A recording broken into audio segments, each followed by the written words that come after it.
Hello and welcome everyone to the Dollar Store Commander channel. My name is Nicholas and today I have another budget deck tech for all of you. We're going to go through the main cards and tactics for this deck, and please make sure to stay to the end of the video to see how well the deck plays through a playtesting on Architect. I'll be providing a link to the deck on Architect in the description below, and without further ado, let's get started. Our commander for this deck tech is Gev the Scaled Scorch. Gev is typically viewed for being a lizard typal commander, but here we're going to be utilizing Gev's counter distributing effects to make all of our creatures bigger when they enter the battlefield after we deal damage to each of our opponents. To start this deck tech off, we're going to be talking about the damage dealers in this deck. These are important in our early game plans so we can ping our opponents and help make our creatures bigger when they enter the battlefield. We have Pulse Tracker, Mardu Shadow Spear, and Vicious Conquistador. Each of them say on attack, deal 1 damage to each of our opponents. Night Market Lookout, who deals 1 damage on attack and gains us 1 life. Throw Parasite, who has an extort ability to deal 1 damage to each of our opponents whenever we cast a spell and pay 1 black. And Spearer, who can be tapped to deal 1 damage to each of our opponents. Sunshot Militia can tap 2 untapped artifacts and or creatures we control to deal damage to each of our opponents at sorcery speed. Coruscation Mage, Kessick Flame Breath, and Firebrand Archer each have, when we cast a non-creature spell, deal 1 damage to each of our opponents. Loyal Subordinate deals 3 damage to each of our opponents at the beginning of our combat if we control our commander. Witty Master and Molten Gatekeeper both have, whenever a creature enters the battlefield under our control, deal 1 damage to each of our opponents. Spawn of Mayhem is a 4/4 beatstick with flying and trample that deals 1 damage to each player at the beginning of our upkeep. Vicious Rumors is a sorcery that deals 1 damage to each opponent, as well as makes them discard 1 card from their hand and mill 1. Drossclaw is an equipment that gives our equipped creature a ping effect, and Sanctum of Stonefang is an enchantment shrine that deals 1 damage to each opponent and gains us a life at the beginning of our pre-combat main phase. Impact Tremors deals 1 damage to each opponent when a creature we control enters the battlefield. Retreat to Hagra has a landfall ability that makes each opponent lose 1 life and gains us 1 life.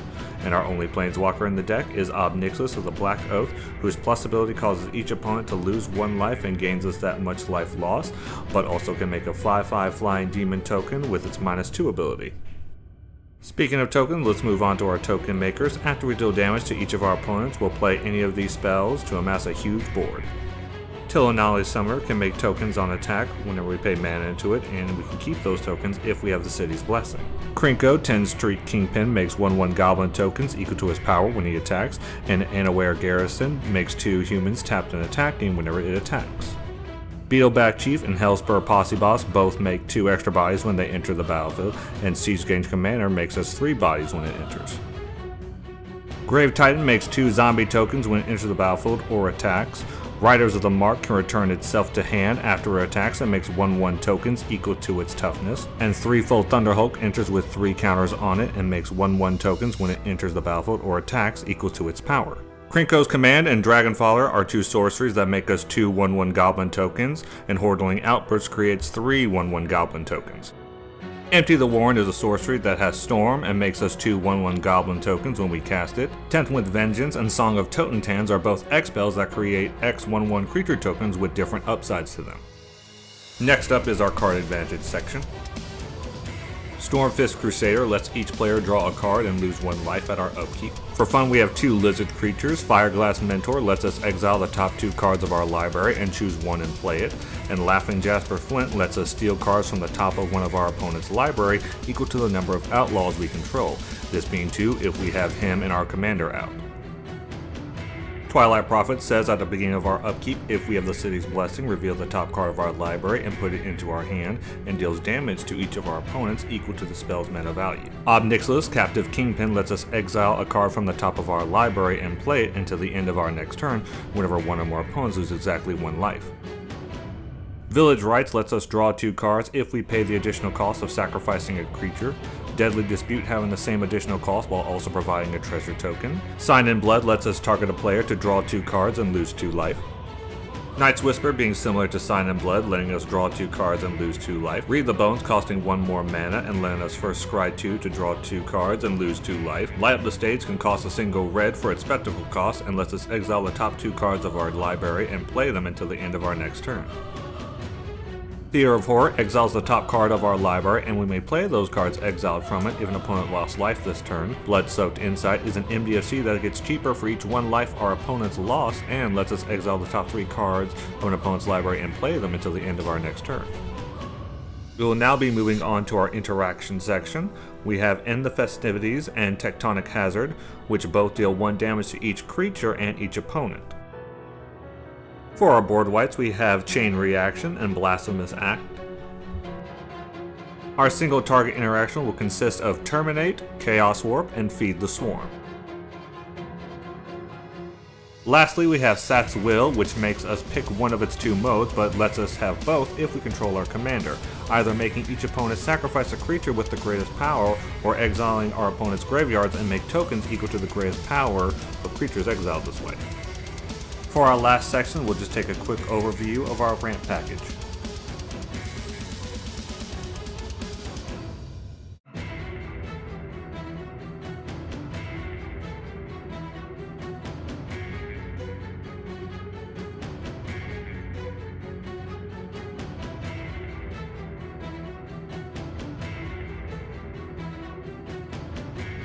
Our total for this deck comes to $49.11. The price for this deck is calculated with the cheapest listed prices of these printings on TCG Player before tax and shipping at the time of this recording. So now that we've gone through the tactics and the deck tech itself, we're now going to go through and see how well the deck would do on a playtest. So let's see. 2 lands, we have something we can play on turn 1 and 2, so I think we can keep this. We can keep this. So we're going to draw for turn. I think we'll do the Spear since we drew that first. Play that, then untap, upkeep, draw. Okay, we got our next land, so we can play Swamp, and we'll play out our commander. We're gonna go ahead, tap, just deal 1 damage to each opponent since he's already on the battlefield. Go to our next turn. This will come in tapped, that's fine. Then, let's see. Deal 1 damage to each of our opponents. So now each one of our opponents have taken 1 damage. Our next creature that comes out is going to get +3/+3. So we'll go ahead and play the Pulse Tracker. Let's see, we're going to add 3/1/1 counter. So this makes them a 4/4 now. Then we'll move on to our next turn. We can play the Mountain. Go ahead, deal another damage to each of our opponents with that. Then we'll play the Kessig Flame Breath. He will now enter with another counter on him. Another 3 counters on him. Alright, and then we can just go ahead, play the Mind Stone. Each opponent will take another damage. We'll go to combat. We'll just swing a 4/4. That'll deal 1 damage to everybody. So easily, it's going to come down to we're going to look like the threat, especially with something like this when we're just dealing damage after damage after damage and then swinging with bigger creatures as we play them. So that was a good one. Let's try another hand. I don't have a damage dealer we can do right away, so I would typically go ahead and mulligan this.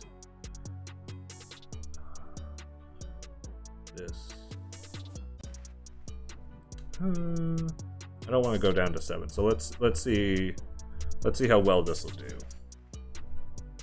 So draw for turn.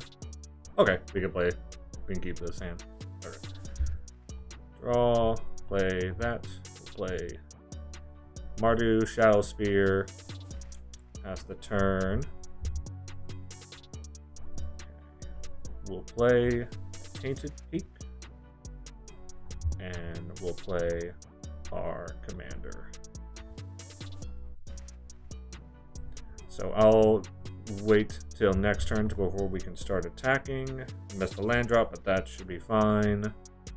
Let's see what's something we can go ahead and play, no problem. We can ramp the Mind Stone. We'll go into combat. He'll probably, if someone has a blocker, they'll probably get rid of this right away, but that's okay, because then we'll go ahead and play Talia Summoner. This will get the 3 counters on it anyway. but for now we'll just leave him just to demonstrate this. Then we'll go to our next turn. 4 mana. Let's see. I like the idea of having, well, before we play anything, we'll go to combat, play the Mardu Shadow Spear along with the Thalia Summer. So everything's gonna go ahead and attack. I'm not gonna make the tokens because there's no point. They'll go ahead and be sacrificed anyway since we don't have the city's blessings. And we'll go to our main phase 2 after the damage and just play Spawn of Mayhem so it can come in with the counters on it. So now it's a 7/7.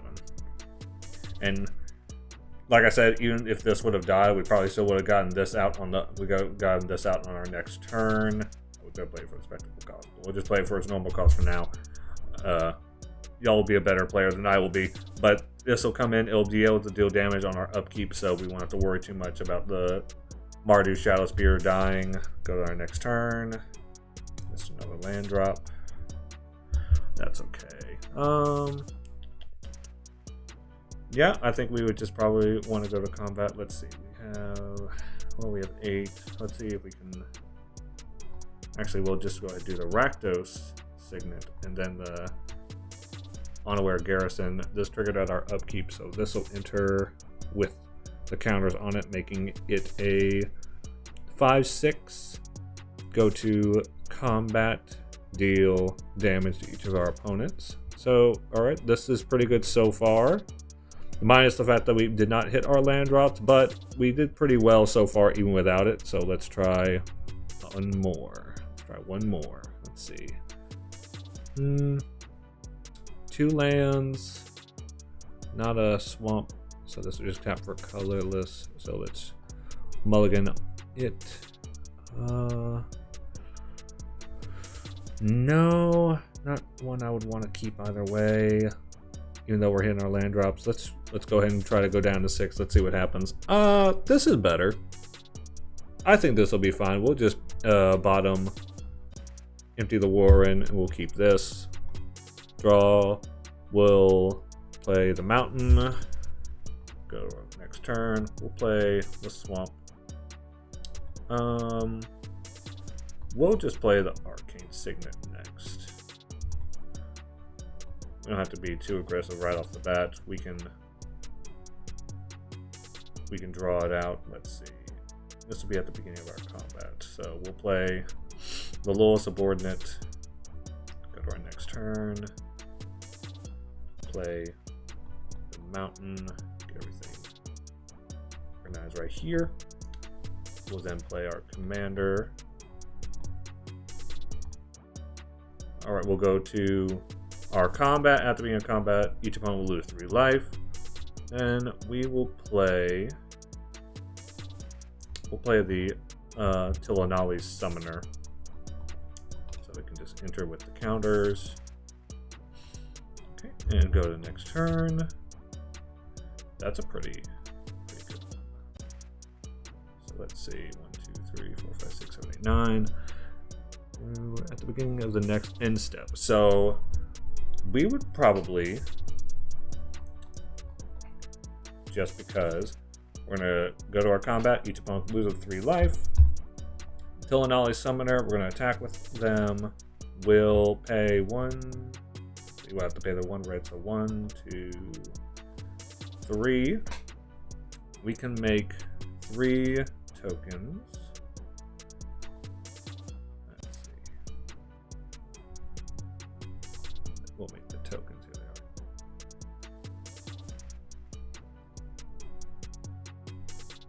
We just make our tokens. They'll be coming in, tapped and attacking. They would all get their counters. I'll just put it on the 1 just to keep track of everything so far because these will just die right away anyway. So each, let's see,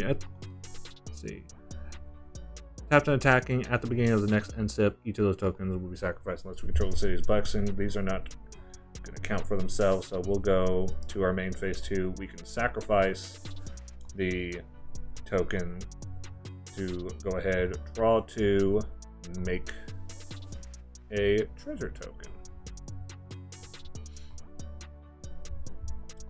And then these will leave the battlefield, but we were able to draw some cards, deal some good amount of damage to everybody. We're gonna be able to make more tokens as the game goes through on. Let's just see what our next draw will probably be. Okay, so I think this was pretty good deck playtesting so far, and we'll just wrap it up there. If you made it to the end of the video, it means a lot to me, and I hope you'll join me in our next video. And please don't forget to like, share, and subscribe for good open hands for your next game night. And thanks for your time.